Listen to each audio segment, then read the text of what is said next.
climate change. Climate change. Climate change. Climate change. Climate change. Climate change. Noong nakaraang linggo, hinagupit ni Super Typhoon Yolanda. Isinailalim na po sa state of calamity ang ilang bayan. 93% o siyam sa 10 mga Pilipino nagsabing naramdaman nila ang epekto ng climate change. Sa lumalaking bilang ng mga isyong kinakaharap ng ating bansa, ang lumalalang problema sa climate change ang isa sa mga hindi napagtutuunan ng pansin sa kabila ng taglay nitong panganib. Sa paningin ng nakakarami, ito ay wala lang.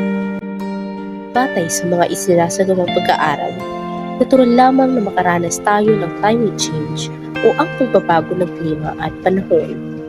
Ngunit, ang hindi normal na bilis ng pagbabago ng klima ay maaaring magdulot ng hindi kaaya-ayang mga pangyayari. Sa kasalukuyan, ay ilan sa mga ito ay atin nang nararanasan, gaya ng nakakapasok init na nagre-resulta sa matinding tagtuyot at malalakas na pag-ulan, na siyang nagdudulot ng mga pagbaha sa iba't ibang lugar ng bansa na dahilan ng malawakang paglaganap ng mga sakit. Ayon sa mga eksperto, walang makaliligtas sa nakapipinsalang dulot ng climate change. Ano man ang iyong estado at kasarian, lahat ay walang kawalan. Ngunit, ang mas nakababahala rito ay ang mas malalang epekto nito sa populasyon ng mga kabataang Pilipino. Milyon-milyong bata ang exposed sa mga epekto ng nagbabagong klima o climate change. Pakilala po muna kayo, yung pangalan po, kung ilan taon na po kayo, tapos po, kung ilan po yung ano. Si Lani Ablasa, 44 years old, apat ang anak ko. Yung unang tanong po namin ay, sa pabago-bago po ng ating klima o panahon ngayon, kumpara po noon, gano'n niyo po na lang kadalas pinapalaro o pinapalabas yung ano po sa labas? Minsan din na kasi uso ang sa bubong. Madalas lang Sa pangalawang tanong po namin, nagkaroon na po ba kayo ng karanasan na nagkasakit yung mga anak niyo dahil sa sobrang pabago-bago ng panahon? Yung tipong bigla pong iinit as ulan po. Sa tingin niyo po ba may epekto yun sa klima sa pagkakaroon po nila na?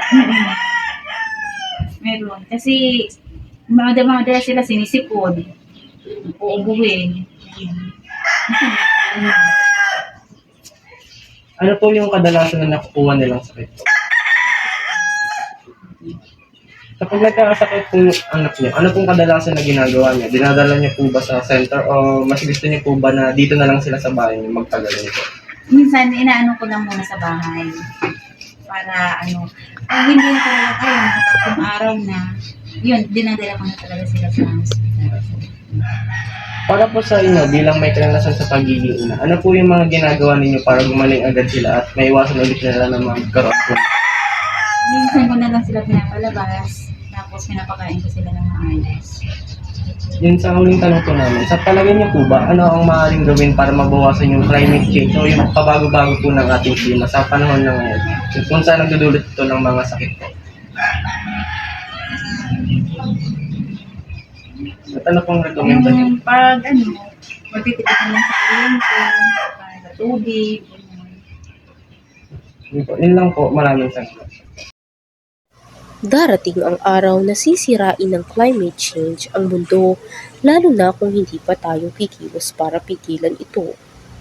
Hindi malabong sa susunod na taon, buwan, linggo, araw, oras, minuto o segundo ay mawala ang kalikasang bumubuhay sa ating lahat.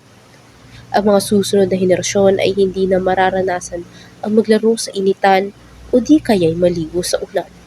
Kaya ang tanong, nararapat nga bang hayaan natin matapos ang mundong ating kinalakihan? Wala nang maitutulot ang pagkukulong sa nakaraan.